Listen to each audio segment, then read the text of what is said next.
हमारे YouTube channel को subscribe करें, लाइक करें और पास में दिख रही घंटी पर क्लिक करें और देखें मैथ की कक्षा 9, 10th, 11th, 12th की वीडियोस।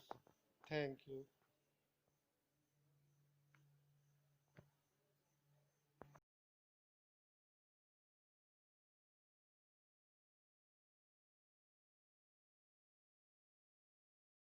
YouTube चैनल को सब्सक्राइब करें और लाइक करें।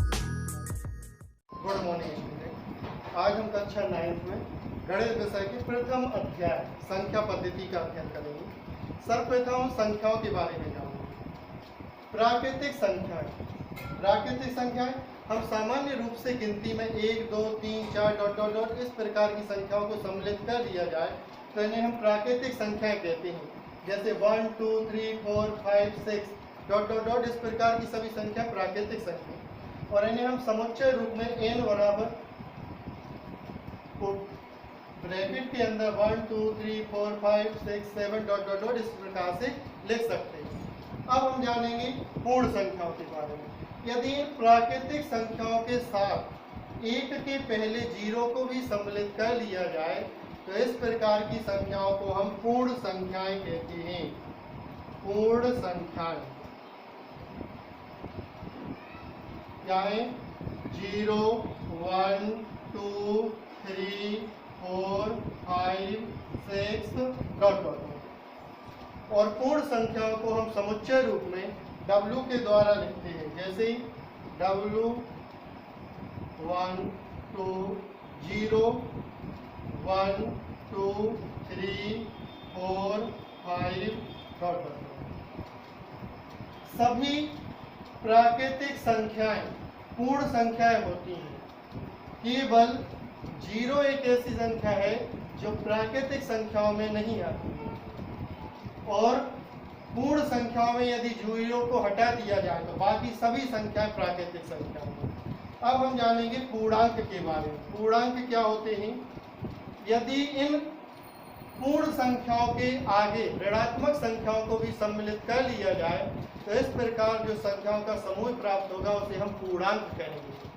जैसे -4 dot dot dot -4 -3 -2 -1 0 1 2 3 4 dot dot dot. ये सभी पूर्णांक हैं। सामान्य रूप से पूर्णांक दो प्रकार के होते हैं। पहला धनात्मक पूर्णांक,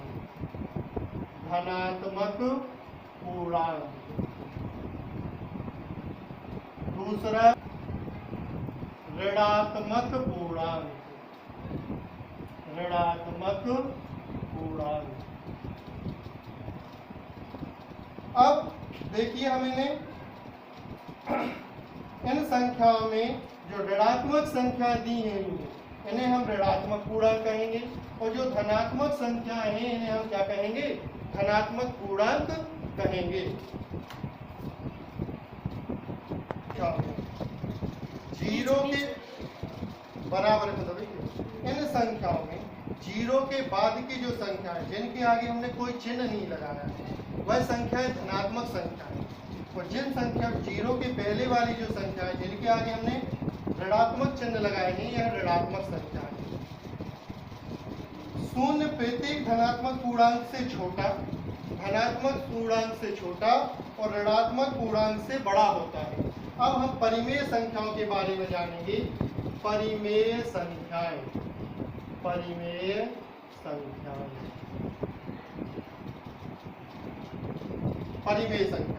तो परिमेय संख्या क्या है? ऐसी संख्याएं जिन्हें P/Q के रूप में लिखा जा सकता है। ऐसी संख्याएं जिन्हें P/Q के रूप में लिखा जा सकता है जहां P व Q पूर्णांक है। P एवं Q दोनों पूर्णांक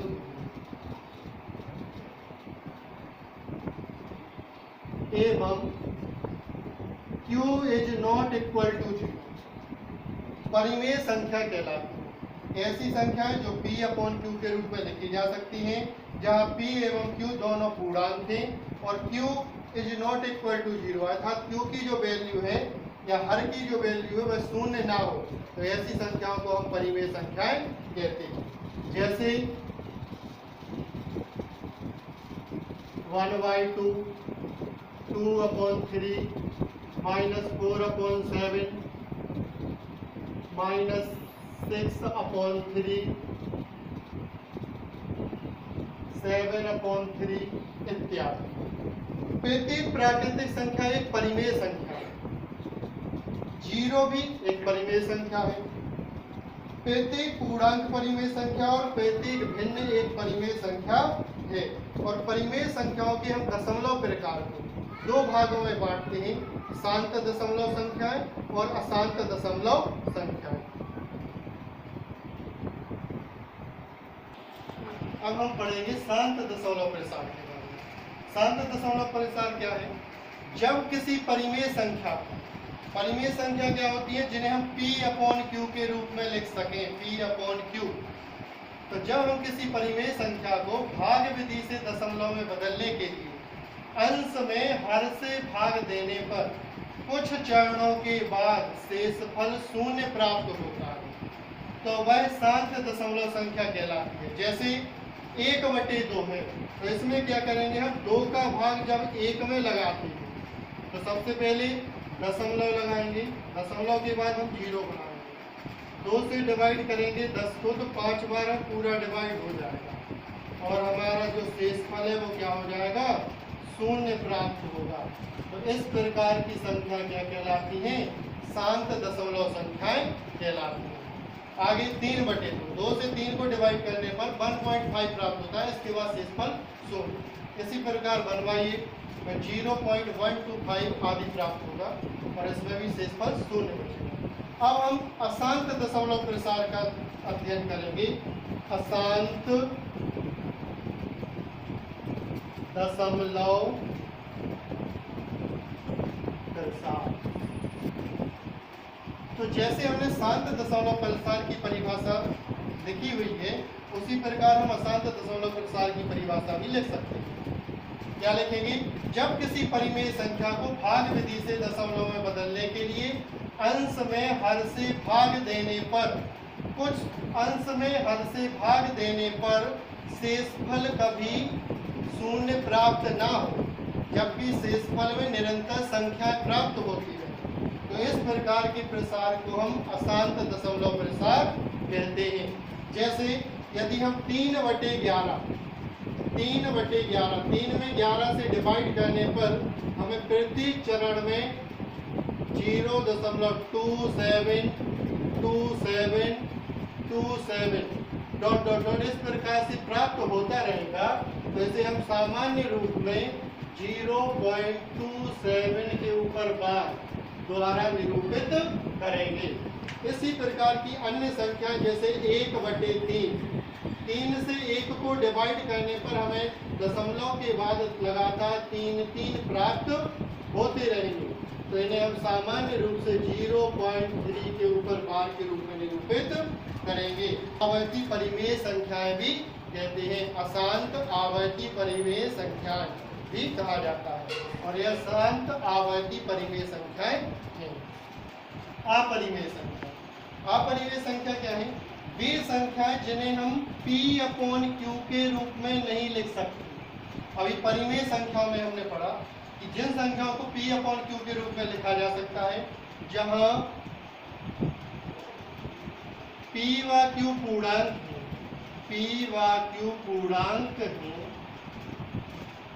है एवं Q is not equal to 0, परिमेय संख्या कहलाती है।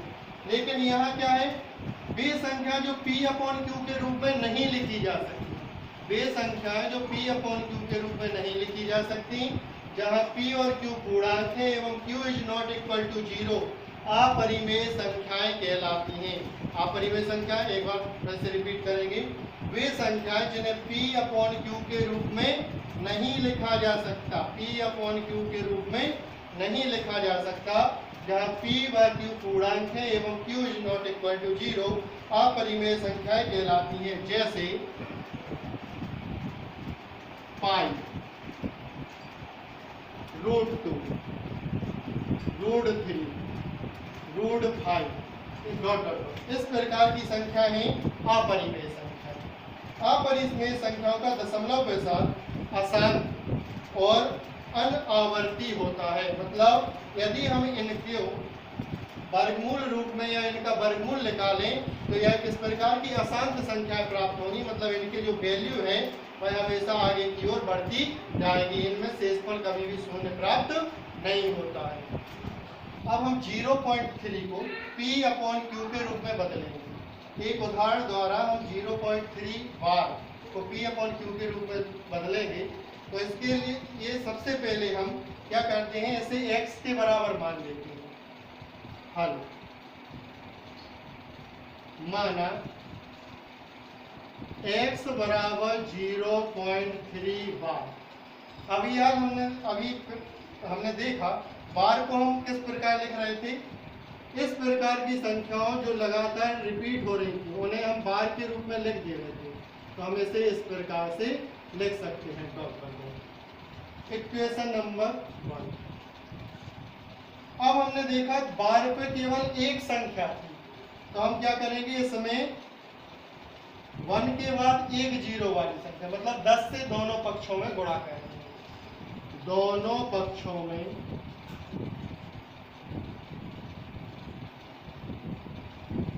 10 से गुणा करेंगे। 10x बराबर इसमें करेंगे 3.333 डॉट डॉट। Equation number 2।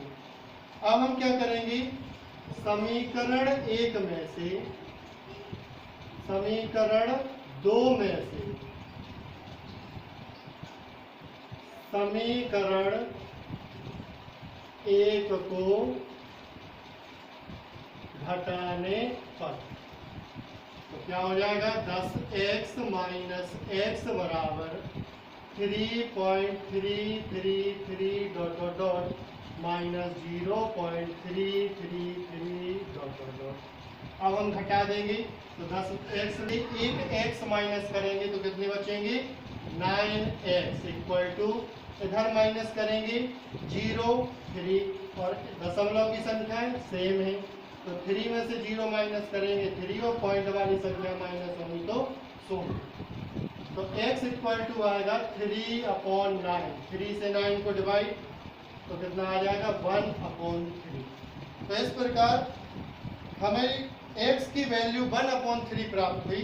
यदि हम इस 3 से 1 को डिवाइड करेंगे तो पुनः हमें यह इस रूप में प्राप्त हो जाएगी जो हमने x बराबर वैल्यू लिखी हुई है।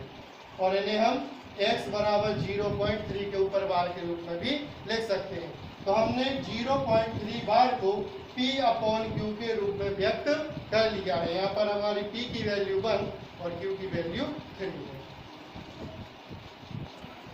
अब देखिए हमें निम्न में शांत और अशांत दशमलव प्रसार बता दें। अभी हमने शांत और अशांत दशमलव प्रसार को परिभाषाओं के द्वारा समझा। अब हम एक उदाहरण द्वारा इनमें से शांत और अशांत दशमलव प्रसार को छांटेंगे। इनमें से कोई 2 हम सॉल्व करेंगे और बाकी आप लोग करेंगे। पहला देखिए, हम 5वां करते हैं और तीसरा करते हैं। 5वां 329/4। इनमें हमने पढ़ा था अंश को हर से भाग लगाने पर यदि शेषफल 0 प्राप्त होता है तो इस प्रकार की संख्या है शांत, और यदि शेषफल 0 नहीं प्राप्त होता है तो वो क्या कहलाएंगी, अशांत। तो हम एक भाग द्वारा इन्हें देखेंगे। 400 से डिवाइड करना है हमें 329 को। 400 से हमें 329 को डिवाइड करना है। 400 से बड़ी छोटी संख्या है, डिवाइड नहीं होगी, पॉइंट लगाएंगे। पॉइंट लगाए 0 बना देंगे। 4 8 जा 32 100 अच्छा 90। पॉइंट लगा है 10 बढ़ाया 4 2 जा 800 कितना बचा 100। पॉइंट लगा है 10 फिर बढ़ा देंगे 4 2 जा 800 कितना बचा 200 पॉइंट लगा है, फिर से 0 बढ़ाएंगे 4 5 जा 2000। शेषफल बचा 0। शेषफल कितना प्राप्त हुआ 0। तो यह किस प्रकार की संख्या है, शांत दशमलव प्रसार। तो 329/400 किस प्रकार की संख्या है, शांत दशमलव प्रसार संख्या। अब हम 3/13 अब 13 से 3 को डिवाइड करना है, तो 13 डिवाइड 3 13 से डिवाइड नहीं होगा, पॉइंट लगाएंगे 30 13 2 जा 26 4 बचा, पॉइंट लगा है 0 13 3 जा 39 बचा 1 पॉइंट लगा है हो गया 10 13 से 10 डिवाइड नहीं होता, शून्य इधर भी शून्य 13 7 जा 91 बचा 9 पॉइंट लगा है 9 13 6 जा 78 कितना बचा 12 हो जाएगा कितना, फिर शून्य 13 9 जा 117 कितना बचा 3 13 से 3 को 13 से डिवाइड कर रहे थे, अभी हमें शेषफल में 3 पुनः प्राप्त हो गया। अब पुनः यदि हम डिवाइड करते जाएंगे तो यही संख्या हमें दोबारा प्राप्त आगे होने लगेगी।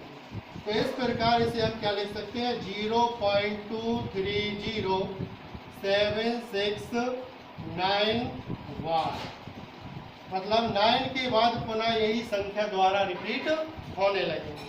तो इन संख्याओं में से जो 2 क्वेश्चन मैंने सॉल्व कर दिए, बाकी आप लोगों को सॉल्व करना है। अगली वीडियो अगली तिथि के अनुसार